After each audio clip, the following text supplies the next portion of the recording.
अभी हमारे साथ टेलीफोन लाइन पे मौजूद हैं लेफ्टिनेंट जनरल आसिफ यासीन मलिक साहब।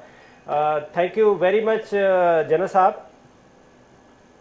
शुक्रिया तेबू साहब, शुक्रिया आपका। सर, सबसे पहले तो आप ये फरमाएं कि ये जो दहशतगर्द है हिंदुस्तान के अंदर, ये कभी पाकिस्तान के साथ फड्डा लेता है, कभी कश्मीर के नत्थे लोगों के साथ जुल्म करता है। अभी इन्होंने जो है वो बड़ी गलती कर दी है कि वो चाइना के साथ जाके इन्होंने अपना जो है वो टक्कर लिया, जिसपे उसकी बड़ी शर्मिंदगी हो रही है। तो आपका क्या ओपिनियन है इसके बारे में सर? देखिए, ये थोड़ा सा अगर आप तारीखी पहलू देखें तो ये इस दहशतगर्द ने सिर्फ जो हिंदुओं की शुरू से सोच थी कई 100 साल से, उसको सिर्फ उसने असलियत का रंग दे दिया है। हिंदुओं को गुस्सा था कि मुगलों ने, मुसलमानों ने 700 साल हुकूमत की हिंदुस्तान के ऊपर, और जो कोई भी तरक्की आज थोड़ी बहुत है यहाँ पर वो उन्हीं की वजह से हुई, और उसके बाद अंग्रेजों ने हुकूमत की। तो इनको तो मरोड़ था यही कि ये इस तरह रहा है, और ये बड़े अरसे से एक जो कहना चाहिए खामोश कैंपेन चल रही थी मुसलमानों के खिलाफ, क्योंकि अंग्रेज तो चले गए, वैसे भी वो इनके तो आका हैं, बाप हैं। तो अब मोदी की सूरत में और बीजेपी की सूरत में उनको मौका मिल गया है कि वो खुल के सारी दुनिया के सामने मुसलमानों के खिलाफ काम करें। और इसमें जो जरूरी चीज है वो खाली अब मुसलमान नहीं रहे, तमाम हमसाया ममालिक इर्रिस्पेक्टिव ऑफ रिलीजन, चाहे वो हिंदू हैं, मुसलमान हैं, बुद्ध हैं, ईसाई हैं, व्हाटएवर, इनकी तमाम हमसाया ममालिक के साथ एक जो कहते हैं ना मैं ना मानू किस्म की पॉलिसी है, और वो अपना जो महाभारत का ख्वाब है उसको लेकर बैठे हुए हैं। तो ये इनकी नालायकी और नासमझी है कि ये आजकल 21वीं सदी के अंदर इस किस्म के स्टूपिड कामों से कोई नताइज निकाल सके। अच्छा, अगर हम अभी इस वक्त देखें सर, तो हिंदुस्तान ने सबसे पहले तो यूएन रिजोल्यूशन जो थी वो उनकी खिलाफ वर्जी की, 370 को ख़त्म किया, फिर 35A को ख़त्म किया। फिर दूसरी अगर हम देखें तो चाइना के साथ अगर उनको लड़ने के लिए उनको 16,000 फीट की हाइट पे अपने ट्रूप्स ले जाने पड़ेंगे। जो उनके पहले 7 लाख ट्रूप्स जो मासूम शहरी है वो उनके साथ वो 7 लाख नहीं लड़ पा रहे हैं। अब उनके अपने इंटरनल इश्यूज हैं। आप इस वक्त हिंदुस्तान को कहां देख रहे हैं और खास तौर पे पेंटागन क्या देख रहा है? देखिए, एक दो चीजें जरूरी हैं जो क्लियर होनी चाहिए।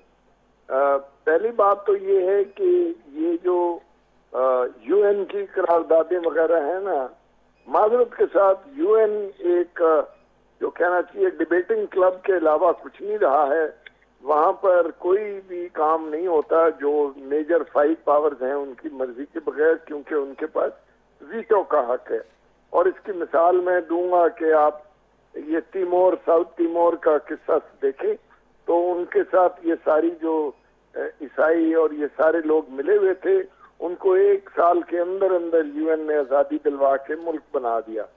तो इसलिए ये यूएन तो मेरे ख्याल में कभी कुछ नहीं करेगा। और स्पेशली अगर आप फलस्तीन में देखें या कश्मीर में देखें, और भी जो लोग इंसानी हकूक की खिलाफ वर्जियां हो रही है, यूएन ने कभी कुछ नहीं किया।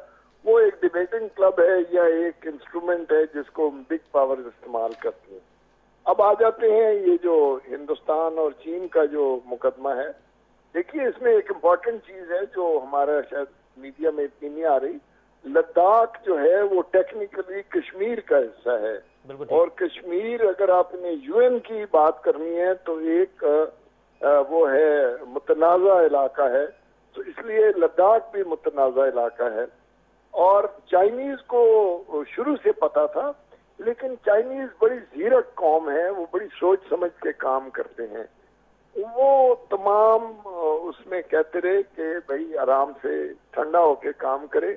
उन्होंने पहले अपने आप को एक इकोनॉमिक पावर बनाया, उसके बाद उन्होंने अपने आप को एक मिलिट्री पावर बनाया, और अब वो आ गए हैं लद्दाख में कि ये जितना इन्होंने हिंदुस्तान और चीन के बॉर्डर के ऊपर जो इन्होंने इनकर्शन की हुई थी, जो उनके इलाकों के ऊपर नाजायज कब्जा किया हुआ था, तो अब वो कह रहे हैं अच्छा जी चलो अभी ये काम भी हम कर लेते।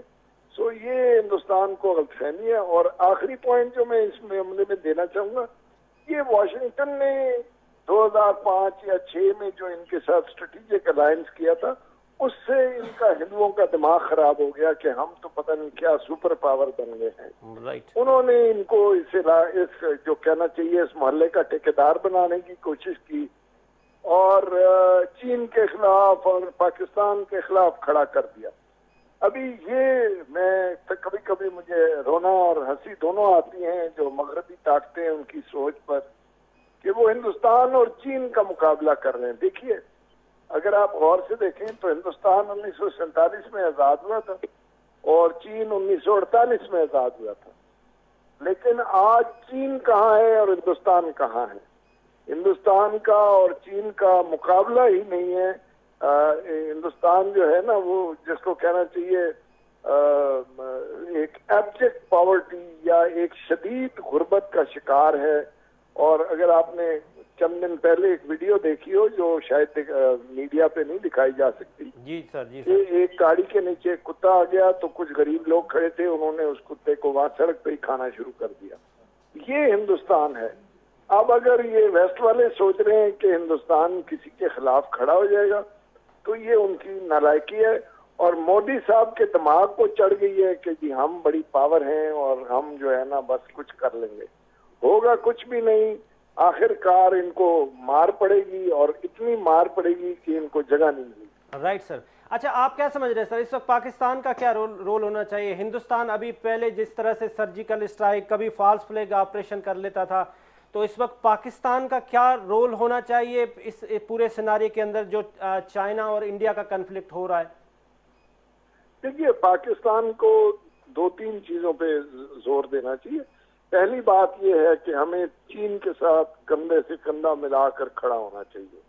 चीन वो इस वक्त वाहिद मुल्क है जो हर जो कहना चाहिए अच्छे बुरे वक्त में पाकिस्तान के साथ खड़ा रहा है, और हमें भी उनकी जो इलाकाई सालमियत है उसकी जो खिलाफ वर्जी कर रहा है इंडिया, उसके लिए उनके साथ खड़ा होना चाहिए।